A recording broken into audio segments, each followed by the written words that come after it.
Climate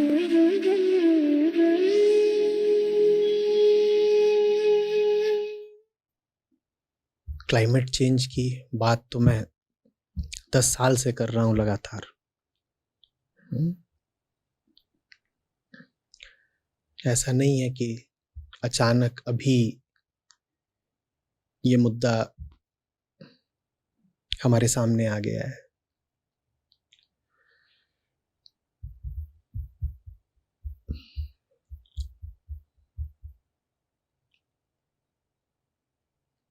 आमतौर पर media इत्यादि में तुम जो पढ़ते हो ग्लोबल वार्मिंग, वैश्विक तापन के बारे में,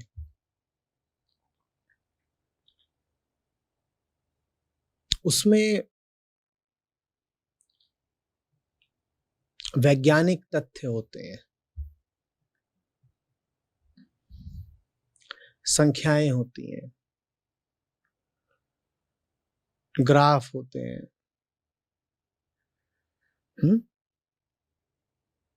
कोई बताता है कि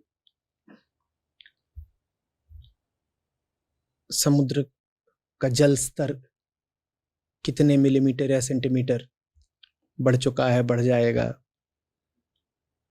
कोई बताता है कि तापमान कितना बढ़ चुका है और आगे बढ़ जाएगा।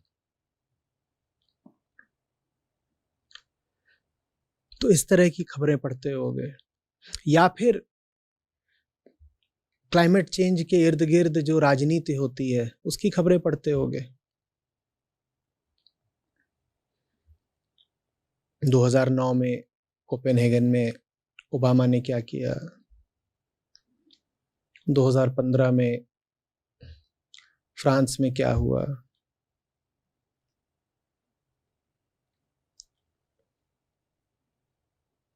क्लाइमेट पर जो संधि हुई है उसको कितने देशों की सरकारों ने अभी तक भी रेटिफिकेशन, मान्यता नहीं दी। इस तरह की खबरें पढ़ लेते हो। लेकिन ये जो देख रहे हो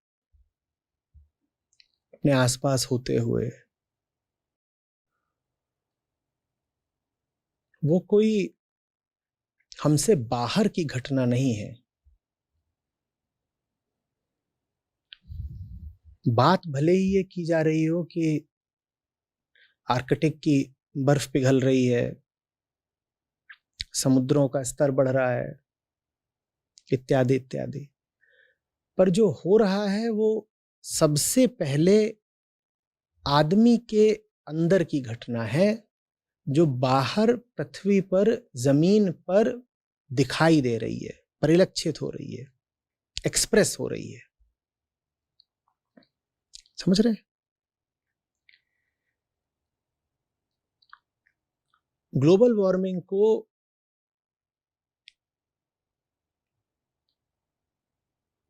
आदमी के मन की स्थिति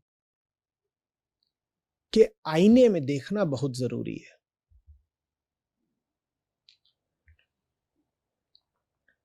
मैं कहा करता हूं कि बाहर जो ये तापमान बढ़ रहा है ये भीतर के बुखार से संबंधित है।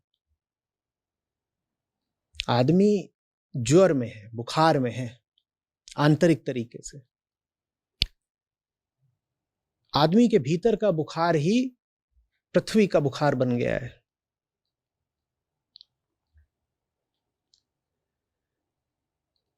क्या है, कैसे है, समझो थोड़ा। आंकड़ों से आगे जाके, राजनीति से आगे जाकर के,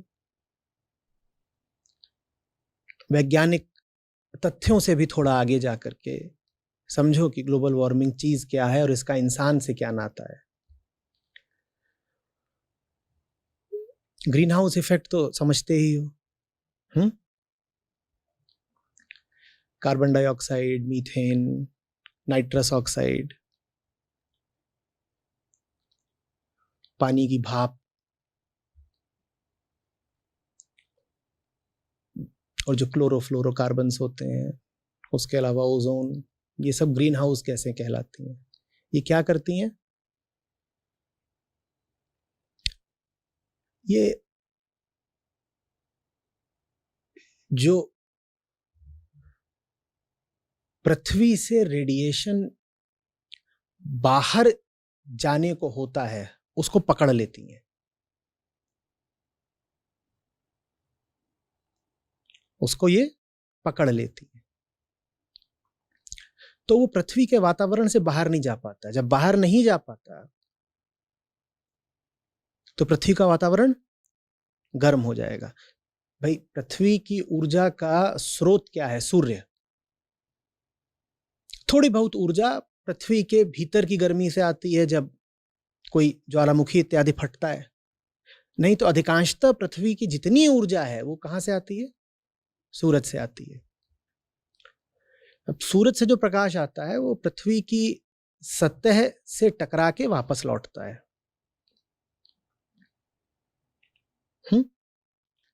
जो किरण सूरज से आ रही होती है वो ज्यादा गर्म होती है, ज्यादा ऊंचे तापमान की होती है, बजाय उसके जो वापस जा रही होती है। तो ग्रीन हाउस इफेक्ट ये होता है कि जो वापस लौटता रेडिएशन है इसको कुछ गैसों के मॉलिक्यूल पकड़ लेते हैं, वापस नहीं जाने देते, तो वो भी गर्म होते हैं और जो पूरा वातावरण ही है, एटमॉस्फेयर है, उसको गर्म कर डालते हैं। इस गर्मी से होता क्या है? अब भाई, जब तापमान बढ़ेगा पृथ्वी का तो उससे कई तरह की बीमारियां पृथ्वी पर फैलती हैं। तापमान बढ़ेगा तो पृथ्वी के वायुमंडल में जो ऊर्जा है वो बढ़ गई ना, जितना ज्यादा तापमान उतनी ज्यादा ऊर्जा। अब वो ऊर्जा कई तरीके से अभिव्यक्त होगी। ज्यादा बारिश होगी, ज्यादा तूफान आएंगे, गर्मी पड़ेगी, बर्फ खूब पिघलेगी, नदियों में बाढ़ ज्यादा आएगी, कुछ नदियां सूख जाएंगी, रेगिस्तान फैल जाएंगे, जानवर जिन जगहों पर रहते थे उन जगहों का तापमान असंतुलित हो जाएगा तो जानवरों को जगह छोड़ के जानी पड़ेगी, जानवरों की हजारों प्रजातियां इस प्रक्रिया में नष्ट हो जाएंगी। जितने भी तटीय क्षेत्र हैं उन पर सबसे ज्यादा प्रभाव पड़ेगा। जितने भी कम ऊंचाई के क्षेत्र हैं जैसे द्वीप इत्यादि, उन पर बहुत प्रभाव पड़ेगा। जो द्वीपीय देश ही हैं उनमें से कई तो विलुप्त ही हो जाएंगे। कई देश हैं जो छोटे छोटे द्वीपों के ही हैं, वो द्वीप ही पूरा डूब जाना है तो बचेगा नहीं।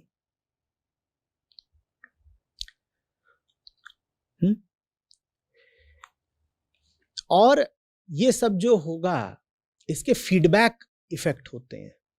अब फीडबैक इफेक्ट क्या है?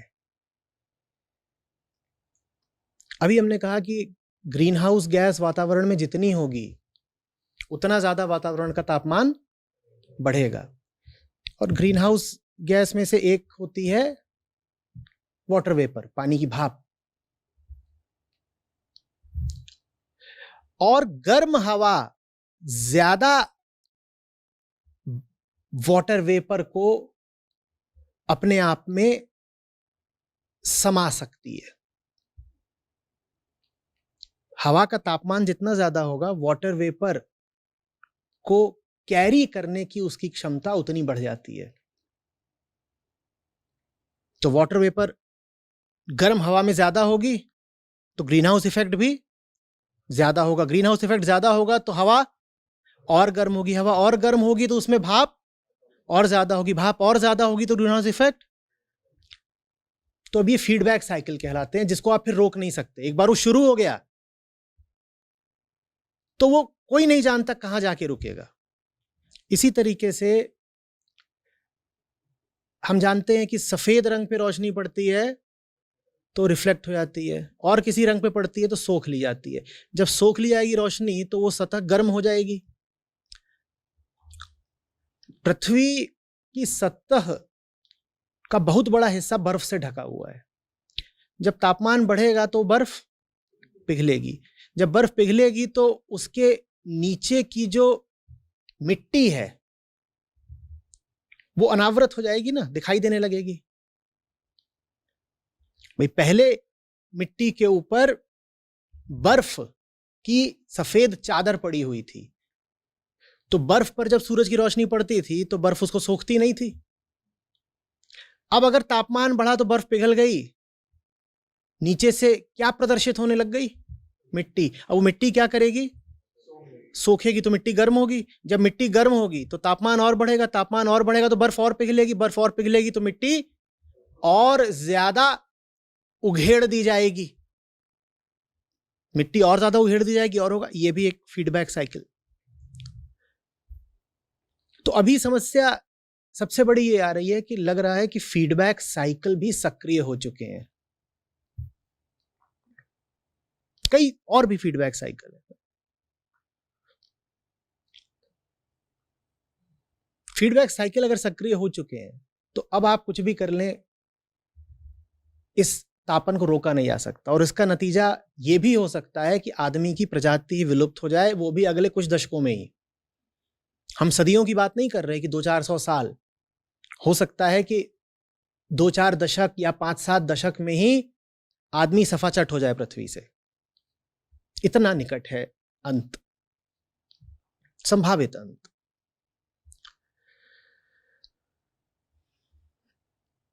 पार्ट्स पर मिलियन में नापते हैं कार्बन डाइऑक्साइड को। औद्योगिक क्रांति से पहले 270-280 ppm कार्बन डाइऑक्साइड होती थी। अभी बताइएगा कितनी होगी? नहीं होगी। उतनी हो गई तो फिर तो खत्म। अभी 450। 1990, मैं क्योटो प्रोटोकॉल के आसपास के वर्षों की बात कर रहा हूं, से लेकर अभी तक ही करीब 50% इजाफा हो गया है कार्बन डाइऑक्साइड के स्तर में। और ये तब है जब 1990 में सब देश मिले ही इसलिए थे क्योटो में, क्योंकि स्पष्ट हो चुका था कि कार्बन डाइऑक्साइड और बाकी ग्रीन हाउस गैसें बहुत बड़ा खतरा है। उसके बाद भी 1990 से लेकर अभी तक करीब 50% की वृद्धि हो गई है इन गैसों के स्तर में। इतना बढ़ गई है। और वृद्धि हो ही नहीं गई है, प्रतिवर्ष वृद्धि अभी हो ही रही है।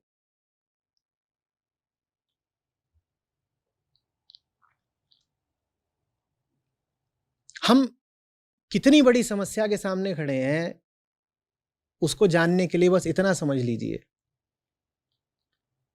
कि अगर हमको स्थिति को नियंत्रण में लाना है तो हर आदमी अधिक से अधिक साल में 2 टन कार्बन डाइऑक्साइड इक्विवेलेंट का उत्सर्जन कर सकता है। भाई कार्बन डाइऑक्साइड आदमी से ही तो पैदा हो रही है ना। दुनिया में कार्बन डाइऑक्साइड जहां से भी उत्सर्जित हो रही है अंततः आदमी के लिए ही है वो जगह। भाई फैक्ट्री से भी निकल रही है तो उस फैक्ट्री के उत्पाद का उपभोक्ता कौन है?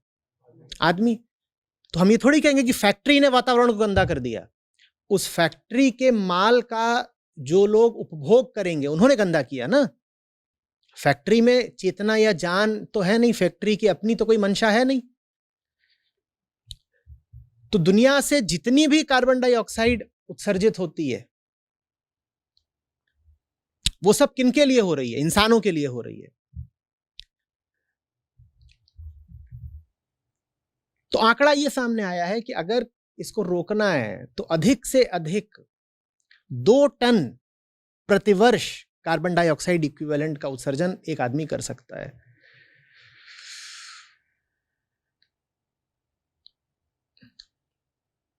ये लक्ष्य 2050 के लिए रखा गया है और इस लक्ष्य को रख के माना गया है कि अगर 2050 तक इतना कम कर लिया तो भी वातावरण में 2 डिग्री की तो औसत वृद्धि हो ही जाएगी। करीब 1 डिग्री की अभी हो चुकी है। जो आम औसत तापमान है उससे हम करीब 0.85 डिग्री सेंटीग्रेड आगे आ चुके हैं। 1 डिग्री ही मान लीजिए। और 2 डिग्री का लक्ष्य रखा गया है कि 2 डिग्री पर रोक दो। भाई 2 डिग्री पे रोकने पर भी वैज्ञानिक कह रहे हैं कि अगर आपने 2 डिग्री पर भी रोक दिया तो भी प्रलय है। और 2 डिग्री से आगे चला गया तो पूछो ही मत, वो तो अकल्पनीय है कि क्या होगा। 2 डिग्री पर भी रोकने पर सुरक्षित हैं आप, ऐसा नहीं है। और 2 डिग्री पर रोकने के लिए भी आपको हर आदमी द्वारा उत्सर्जित की जा रही कार्बन डाइऑक्साइड कितने पर रोकनी पड़ेगी? प्रतिवर्ष 2 टन पर रोकनी पड़ेगी। अभी कितनी है, कोई अनुमान लगाना चाहेगा? अरे इतनी भी नहीं है बेटा, इतनी है, भारत की नहीं है, विश्व का औसत नहीं है 10 टन, अमेरिका की है 16 टन। अमेरिका की, ऑस्ट्रेलिया की 16 टन प्रति व्यक्ति प्रतिवर्ष है, और होनी कितनी चाहिए? 2 टन। और ये जो 16 टन है, ये 16 नहीं है, ये हर साल बढ़ रही है, 16 से 16.5, 17 लाना है 2 पे, और वो हर साल बढ़ती जा रही है। भारत की 2 टन से कम है, पर भारतीय भी उसे बढ़ाने पर उतारू हैं। विश्व की 3-4 टन के औसत पर है, विश्व की 3-4 टन प्रति व्यक्ति के औसत पर है, भारत की अभी 2 टन से कम है। तो इस स्थिति पर हम खड़े हुए हैं, ये आंकड़े थे। अब इसका जो आध्यात्मिक पक्ष है, इसका जो पक्ष आदमी के मन से संबंधित है, मैं उस पर आऊंगा। उस पर आने के लिए यह भूमिका बतानी जरूरी थी। यह स्पष्ट हो गया है कि स्थिति कितनी भयावह है।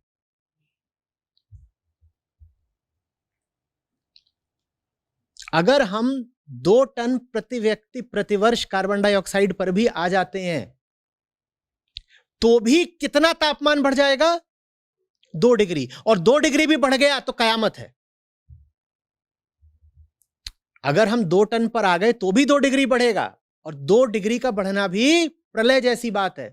और अभी जो हमारी हालत है, उस पर हम किसी भी तरीके से 2 डिग्री पर रुकने नहीं वाले हैं। मैं कह रहा हूं कि वैज्ञानिक हलकों में आशंका अब व्यक्त की जा रही है कि फीडबैक इफेक्ट सक्रिय हो चुके हैं। हो सकता है 2050 तक ही तापमान 4, 4.5 या 5 डिग्री भी बढ़ चुका हो औसतन। उतना अगर बढ़ गया तो आग लगेगी। और हम बहुत दूर की बात नहीं कर रहे हैं, हम अपने जीवन काल की बात कर रहे हैं। हम देखेंगे ये सब अपनी आंखों से होता हुआ, अपने साथ होता हुआ देखेंगे।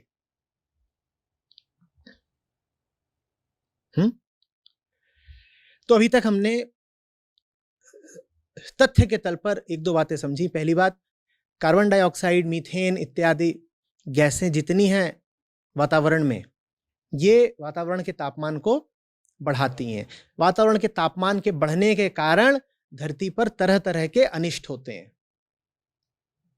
और हमने ये भी देखा कि जितना ग्रीन हाउस गैसों का कंसेंट्रेशन बढ़ गया है अब वायुमंडल में, उसको वापस लाने के आदमी के प्रयास सफल होते दिखाई नहीं दे रहे हैं।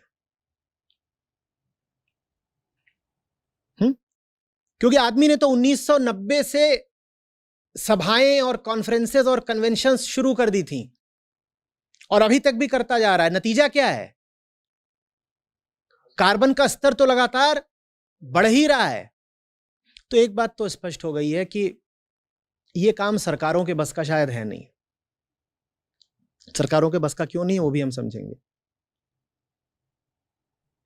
यह काम सरकारों के बस का नहीं है, यह काम वैज्ञानिकों के बस का भी नहीं है, क्योंकि जो तथ्य और आंकड़े मैं आपको बता रहा हूं ये सार्वजनिक है, सबको पता है। लेकिन फिर भी आदमी वायुमंडल में कार्बन डाइऑक्साइड का उत्सर्जन, एमिशन करे ही जा रहा है। ये जो आंकड़े मैं आपको दे रहा हूं, ये आए दिन अखबारों में छपते हैं। क्या फर्क पड़ रहा है? सरकारें मिलती हैं, बैठती हैं, पेरिस अकॉर्ड की बात करती रहती हैं। क्या फर्क पड़ रहा है?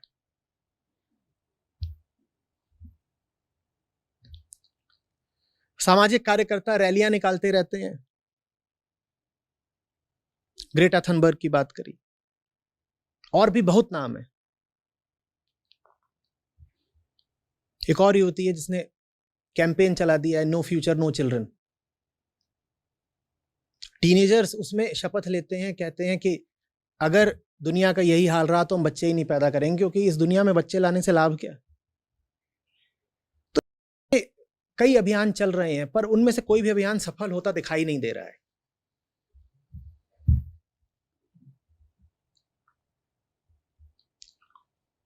क्यों नहीं सफल होता दिखाई दे रहा? अब यहां से मेरी बात शुरू होती है, क्योंकि ये बात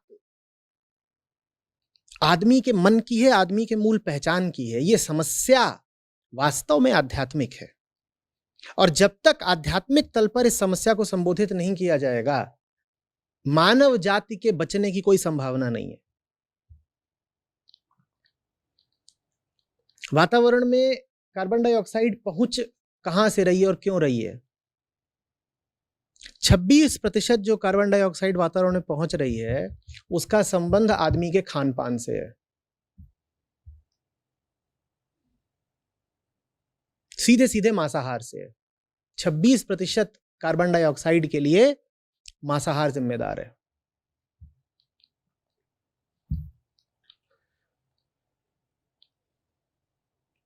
और बाकी चीजों के लिए फ्रेट एंड ट्रांसपोर्टेशन।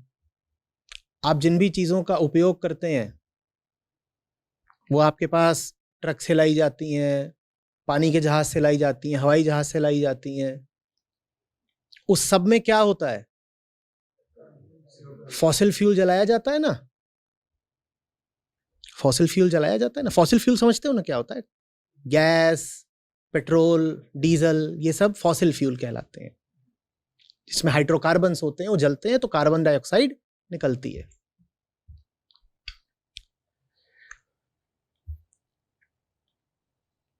तो खान पान, यात्रा, कंस्ट्रक्शन, 15% कार्बन उत्सर्जन का जिम्मा है कंस्ट्रक्शन एक्टिविटी से। बिल्डिंग कंस्ट्रक्शन, वो बिल्डिंग जरूरी नहीं आपका घर हो, वो आपका दफ्तर भी हो सकती है। वो कोई होटल भी हो सकता है, जहां कहीं भी कंस्ट्रक्शन हो रहा है।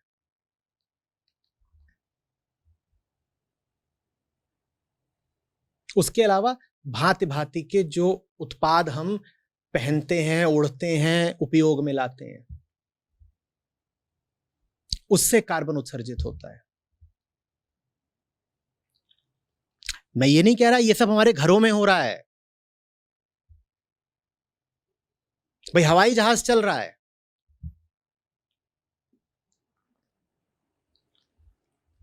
हवाई जहाज जो धुआं छोड़ रहा है, वो तो वायुमंडल की ऊपरी तहों में छोड़ रहा है। आपके घर से वो कार्बन डाइऑक्साइड नहीं निकल रही है, पर वो जो धुआं हवाई जहाज छोड़ रहा है, वो किसकी खातिर छोड़ रहा है? वो आपकी खातिर छोड़ रहा है ना। आपको यात्रा करनी, तो उसका जिम्मा भी फिर किसका है? हमारा ही है ना। इसलिए वायुमंडल से कार्बन डाइऑक्साइड को हटाना इतना मुश्किल हो रहा है, क्योंकि उसका सीधा संबंध आदमी के भोग से है। सीधा संबंध आदमी के भोग से है।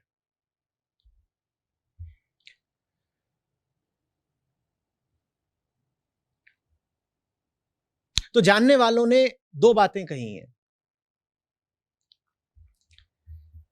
वो कह रहे हैं या तो भोग कम कर दो या भोगने वालों की संख्या कम कर दो, और कोई तरीका नहीं है।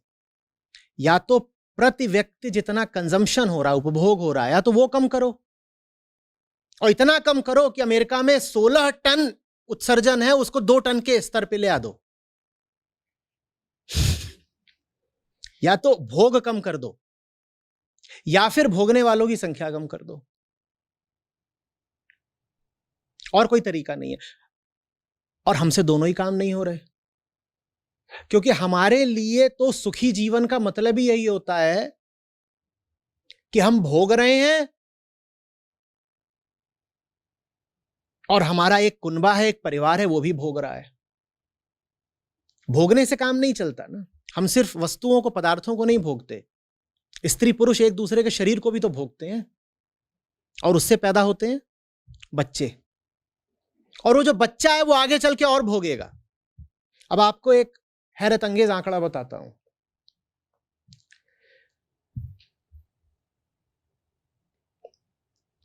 अगर एक बच्चा पैदा होता है, तो वो औसतन अपने जीवन काल में प्रतिवर्ष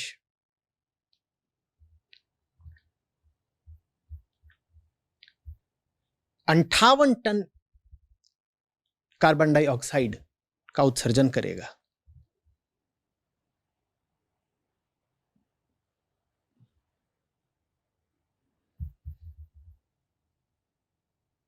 आज की जो स्थिति है, आज के जो ट्रेंड है उसके हिसाब से, उसकी तुलना में अगर आप कार्बन डाइऑक्साइड कम करने के दूसरे तरीके लगाते हैं तो उन तरीकों से 1 टन कम हो सकती है कार्बन डाइऑक्साइड, 2 टन कम हो सकती है, आधा टन कम हो सकती है। तो जिन्होंने इस पूरे गणित को समझा है वो कह रहे हैं कि अगर तुम्हें ग्लोबल वार्मिंग रोकनी है तो जो एक सबसे कारगर तरीका है वो ये है कि एक बच्चा कम पैदा करो।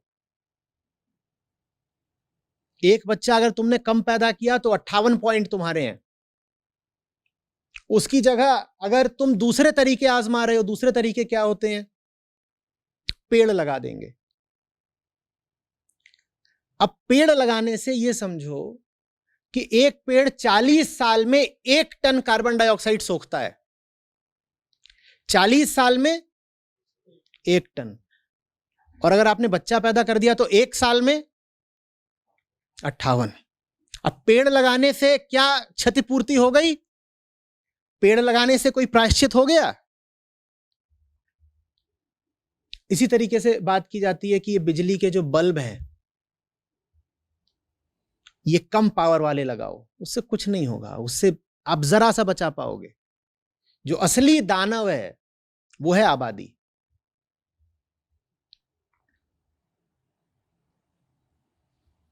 कौन सी आबादी? ऐसी आबादी जो उपभोग करने पर उतारू है।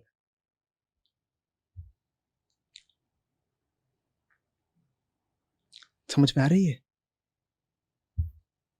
वैज्ञानिक तथ्यों के नीचे इस पूरी समस्या का मानवीय पक्ष है। यह समस्या मानवकृत है, एंथ्रोपोजेनिक है ना, हमने बनाई है। हमने कैसे बनाई है वो समझना जरूरी है ना।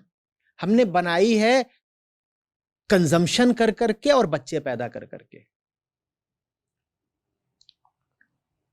उपभोग के माध्यम से और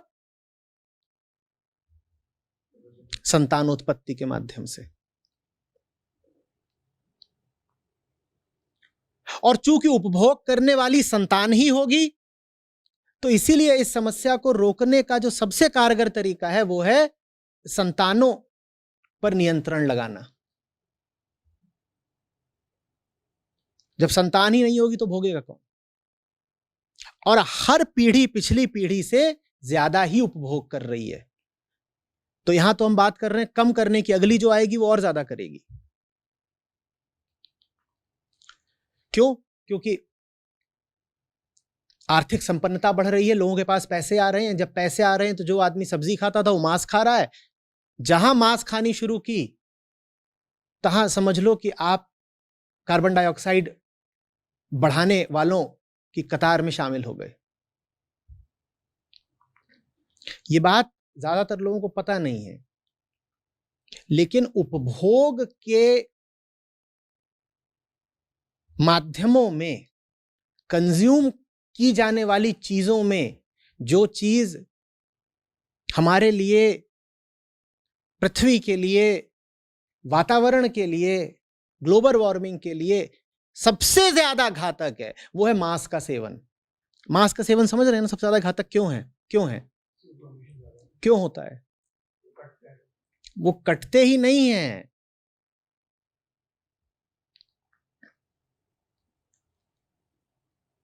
वो जीते किस पर हैं? घास पर। और घास का मैदान कहां से आएगा? जंगल काट के। इस समय दुनिया में सब पशु कम से कम आबादी पर पहुंच चुके हैं। जानते हो कौन से पशु हैं जिनकी आबादी जबरदस्त बढ़ा दी है इंसान ने? वो पशु जिनको इंसान खाता है। मुर्गा, बकरा, भेड़, गाय, सूअर।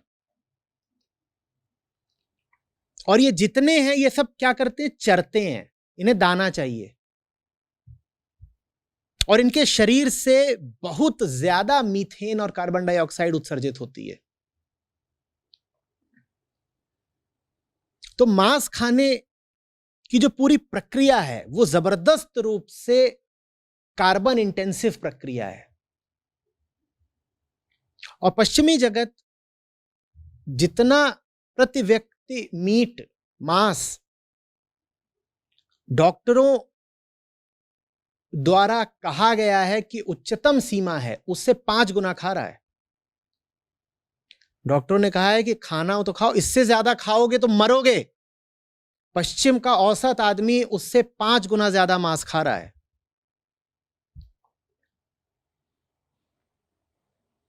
और खा खा के हमने पृथ्वी को बुखार चढ़ा दिया है, मांस खा खा के।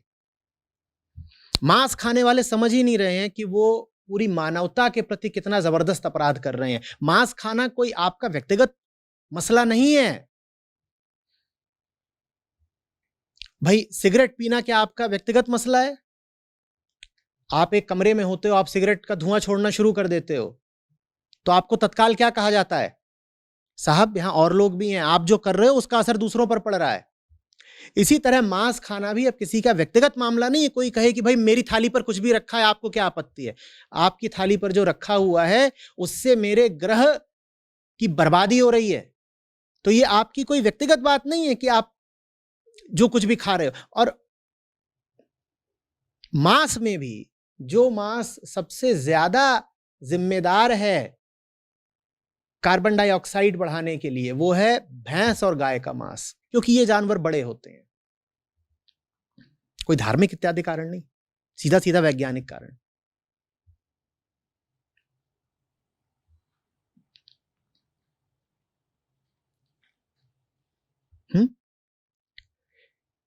फिर आती है वो चीज जिसको हम बहुत मूल्य देते हैं, जिसको हम कहते हैं गुड लाइफ।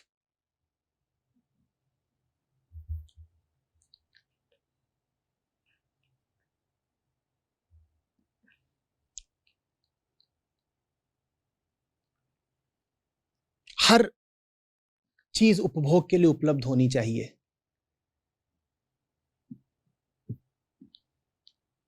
फर्नीचर, टेलीविजन, 50 तरह के कपड़े, 50 तरह के उपकरण, और इसी को हम मानते हैं तरक्की। एक एक चीज जिसको हम तरक्की से संबंधित मानते हैं,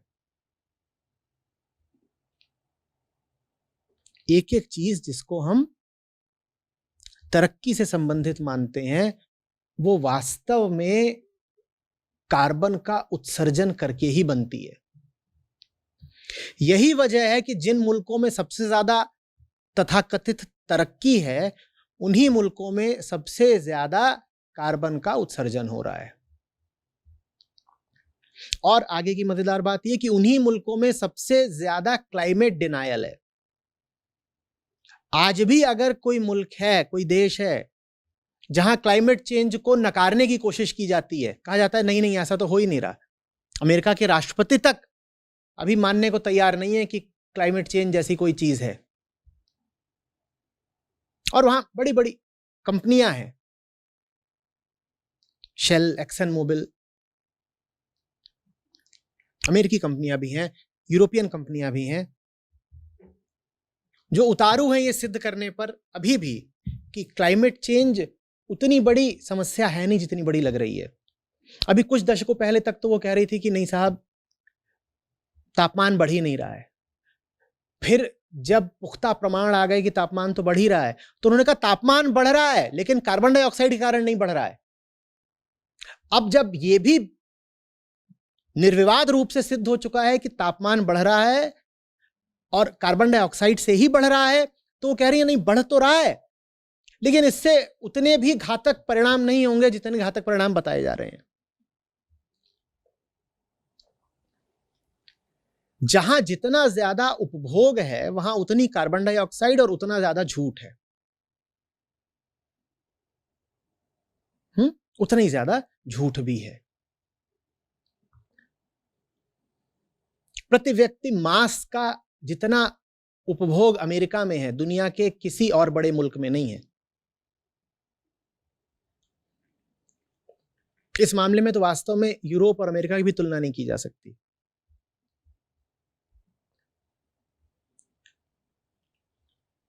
अमेरिका और यूरोप दोनों में औसत तापमान करीब करीब एक सा रहता है, लेकिन यूरोप की अपेक्षा अमेरिका में 4-5 गुना ज्यादा एयर कंडीशनर बिकते हैं, क्योंकि जो पूरा समाज ही है अमेरिका का, वो उपभोग की पूजा करता है। यूरोप की अपेक्षा औसत अमेरिकी कहीं ज्यादा मांस खाता है, कहीं ज्यादा ऊर्जा का व्यय करता है। एनर्जी कंजम्पशन एक अमेरिकी घर में कहीं ज्यादा होता है यूरोप से, और अगर भारत से या चीन से तुलना करें तो फिर तो कोई बात ही नहीं। दुर्भाग्य यह है कि विकासशील विश्व के लिए भी अमेरिकी उपभोक्तावाद एक आदर्श बनता जा रहा है। हम भी चाहते हैं कि हम भी उतना ही उपभोग करें जितना कि अमेरिका वाले करते हैं। इसी को हम बोलते हैं गुड लाइफ, इसी को हम बोलते हैं विकास, तरक्की, खुशियां। हमारी खुशियां खा गई पृथ्वी को। जितना हम भोग रहे हैं,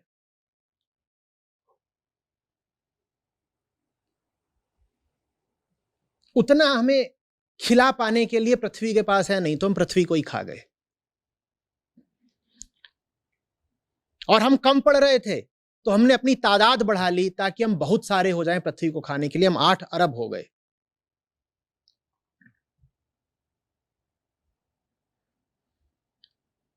और अभी भी हमारी खुशियों का पैमाना वही है। घर में बच्चा हुआ कि नहीं हुआ, हम समझ ही नहीं रहे हैं कि हर बच्चा जो पैदा हो रहा है वो हजारों पेड़ों और हजारों पशुओं की लाश पर पैदा हो रहा है।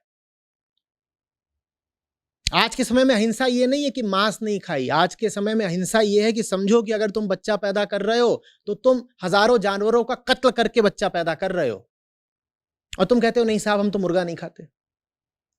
हर बच्चा जो पैदा हो रहा है उसके पीछे जले हुए पेड़ और कटे हुए पशु हैं। और पशु ऐसे नहीं कटेंगे कि वो पशुओं को खाएगा। जब पेड़ ही नहीं रहे तो पशु कहां जाएंगे?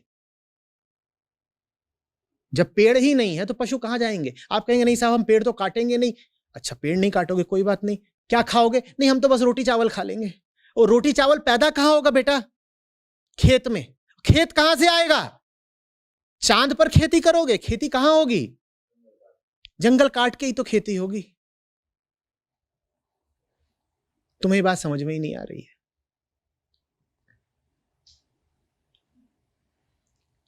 तो पहली बात तो हमारी खुशियां कहती हैं कि भरा पूरा घर रहे, खुशियों से गुलजार रहे, किलकारियां गूंजती रहे, और उसके बाद जितने लोग हों घर में वो सब छक करके कंजम्पशन करें, छक करके। खुशी का पैमाना यही है कि कितने किलोवाट हर आदमी चूस रहा है ऊर्जा। ऐसे ही नापा जाता है, तरक्की ऐसे ही नापी जाती है। कहते हैं भारत में प्रति व्यक्ति इतनी ही बिजली की खपत है, जबकि अमेरिका में प्रति व्यक्ति बिजली की खपत इतनी ज्यादा है। तो देखो भारत कितना पिछड़ा हुआ है। यही बिजली की खपत खा गई ना। बिजली कहां से आती है? कोयला जला के आती है। आज भी विश्व में अधिकांश बिजली कोयला जला के आती है, और कोयला जलेगा तो क्या निकलेगा? और आदमी जितनी भी चीजों को भोगना चाहता है, उन चीजों के निर्माण में क्या लगती है? ऊर्जा। ऊर्जा माने बिजली। आदमी की सबसे बड़ी जरूरत इस समय क्या है? ऊर्जा। और ऊर्जा तो आएगी ही ना फॉसिल फ्यूल जला करके, और कहां से लाओगे? लोग कहते हैं नहीं साहब कार पुरानी हो गई है, नई ले आएंगे। ठीक है, लेकिन पुरानी कार 3 थी जो ज्यादा पेट्रोल पीती थी, नई कार कम पेट्रोल पीती है लेकिन नई कार 30 है। अब बताओ पहले की अपेक्षा कार्बन कम उत्सर्जित होगा या ज्यादा? क्योंकि पहले की कार धुआं भले ज्यादा छोड़ती थी पर कार थी ही कुल 3 मोहल्ले में। आज मोहल्ले में कितनी कार है? 30। अब बताओ धुआं कम हुआ या बढ़ा?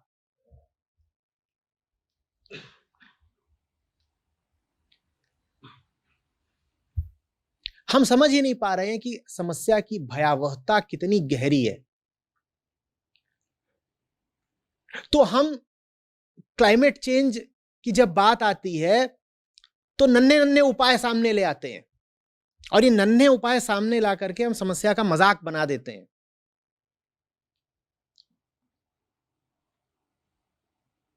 कोई कहता है देखिए हमारी ना डीजल कार थी, उसको बेच के हम हाइब्रिड कार ले आए हैं या इलेक्ट्रिक कार ले आए हैं, ये हमारा योगदान है इस समस्या के समाधान के प्रति।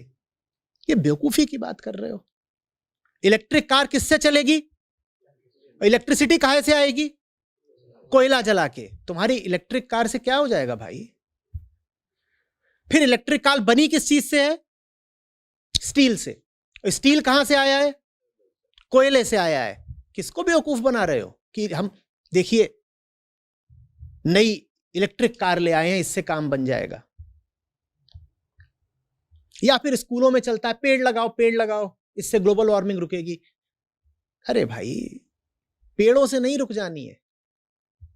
अब वो सीमा हम कब की पीछे छोड़ाए कि वृक्षारोपण से हम ग्लोबल वार्मिंग रोक लेंगे।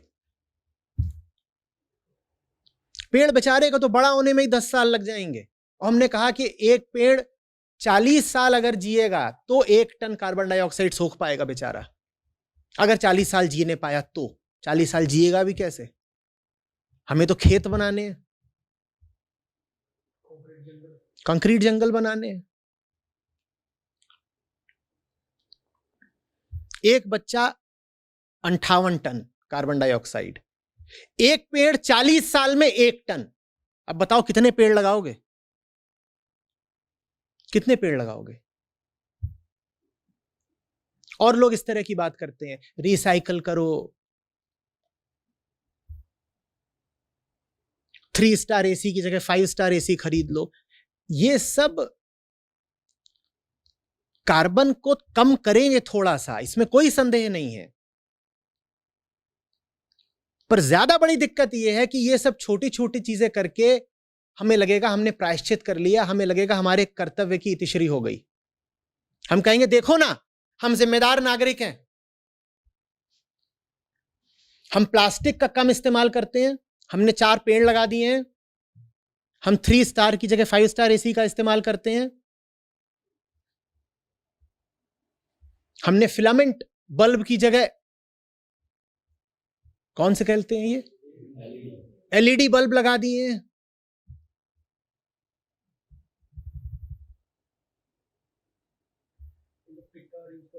इलेक्ट्रिक कार यूज कर रहे हैं और घर में हम एक साइकिल ले आए हैं। तो छोटी छोटी दूरियों के लिए हम साइकिल का इस्तेमाल करते हैं, हम धुआं नहीं उड़ाते। तो अब हम जिम्मेदार नागरिक हो गए, देखो हमने अपना काम कर दिया ग्लोबल वार्मिंग रोकने के लिए। ये जो आप काम कर रहे हैं ये ऊंट के मुंह में जेरे बराबर है। जो असली काम चाहिए वो है कि उपभोक्तावादी मन को, उपभोक्तावादी संस्कार को ही रोका जाए। और उससे भी ज्यादा जो काम चाहिए वो ये है कि आदमी की ये धारणा तोड़ी जाए कि घर में संतान का होना बहुत जरूरी है। जब तक संतान पैदा करने की आदमी की धारणा नहीं तोड़ी जाएगी, पहली बात। और दूसरी बात, जब तक आदमी के मन से यह धारणा नहीं निकाली जाएगी कि जीवन की सफलता वस्तुओं के संग्रह और वस्तुओं के उपभोग में है, तब तक समझ लीजिए कि इस पृथ्वी के बचने की कोई संभावना नहीं है। तो कुल मिला जुला के मैं देख रहा हूं कि पूरी बात आध्यात्मिक है। 2 ही तलों पर इसका समाधान मुझे दिखाई दे रहा है। पहला, जो सबसे महत्वपूर्ण तल है, आदमी के मन से ये धारणा निकालो कि बच्चा पैदा करना बहुत बड़ी, बहुत कीमती, बहुत सम्माननीय, बहुत जरूरी, बहुत केंद्रीय बात है। और दूसरी बात, आदमी के मन से धारणा निकालो कि जो जितना उपभोग कर रहा है, जो जितना कंज्यूम कर रहा है, वो उतना सुखी है। सुख और उपभोग का हमने जो रिश्ता बना लिया है, उसको तोड़ो। और ये दोनों ही काम सरकारें नहीं कर पाएंगी, इसीलिए सरकारी तल पर विफलता मिल रही है। सरकारें क्या कर लेंगी? जनतंत्र है भाई, सरकार तो वही करेगी ना जो लोग चाहेंगे।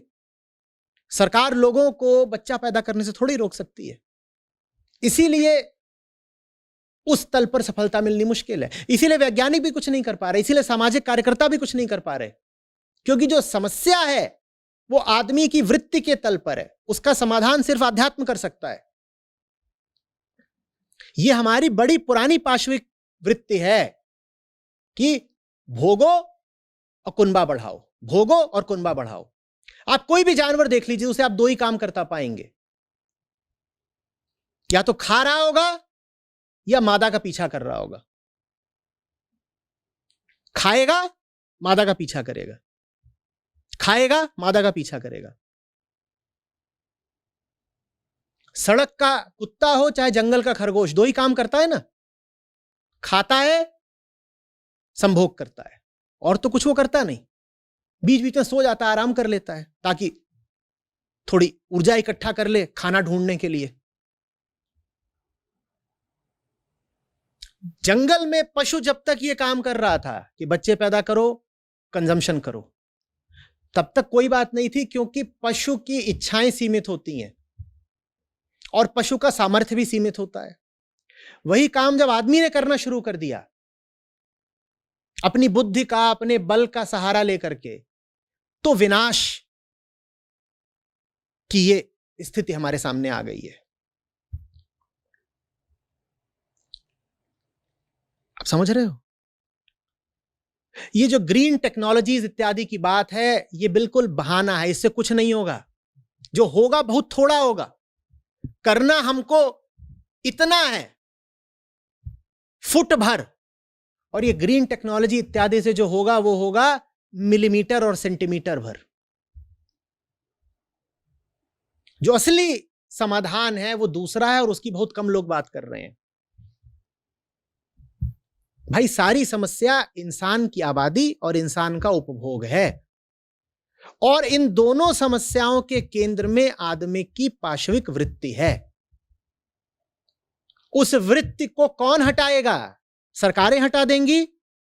वैज्ञानिक हटा देंगे? नहीं, उस वृत्ति को ना सरकारें हटा सकती हैं, ना वैज्ञानिक हटा सकते हैं। उस वृत्ति को सिर्फ अध्यात्म हटा सकता है।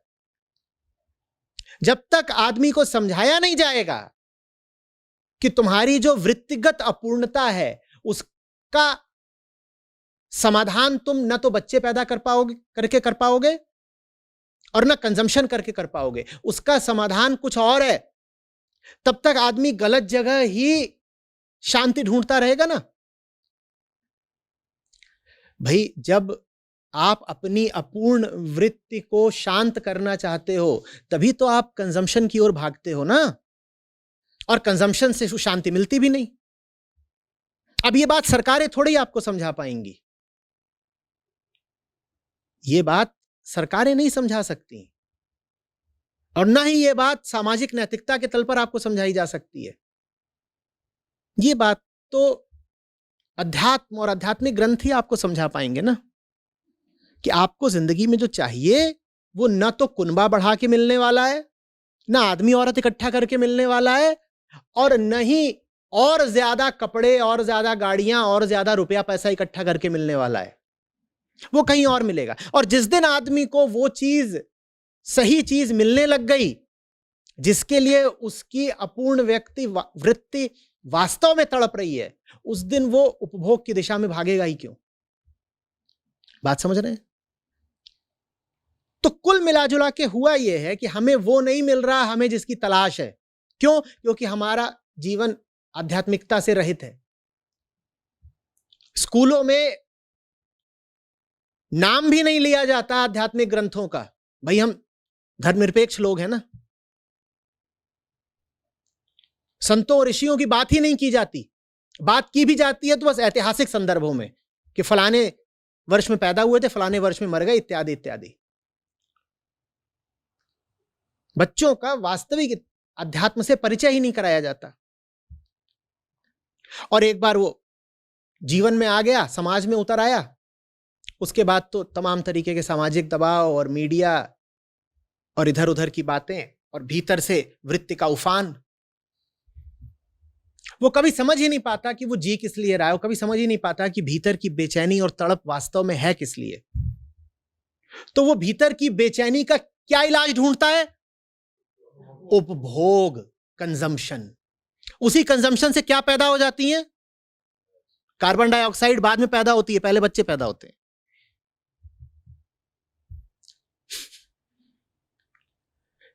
कंजम्पशन से ही तो बच्चे पैदा होते हैं। स्त्री का शरीर लिया और भोग डाला उसको, लो आ गई औलाद।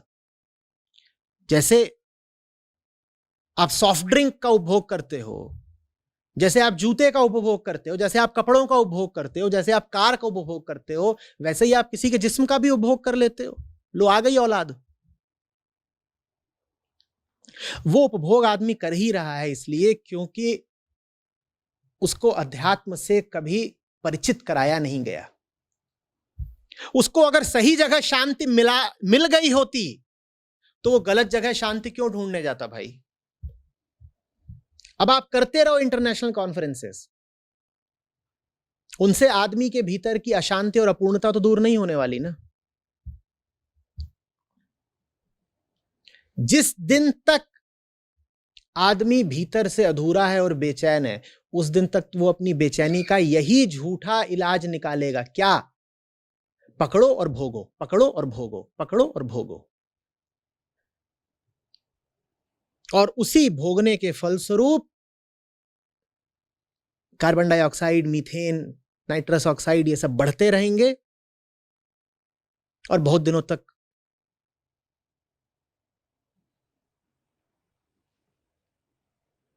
उनके बढ़ते रहने की नौबत नहीं आने वाली। उससे पहले ही मानवता ही पूरी साफ हो जाएगी। चले थे भोगने, चले थे पृथ्वी को खाने, पृथ्वी खा गई सबको।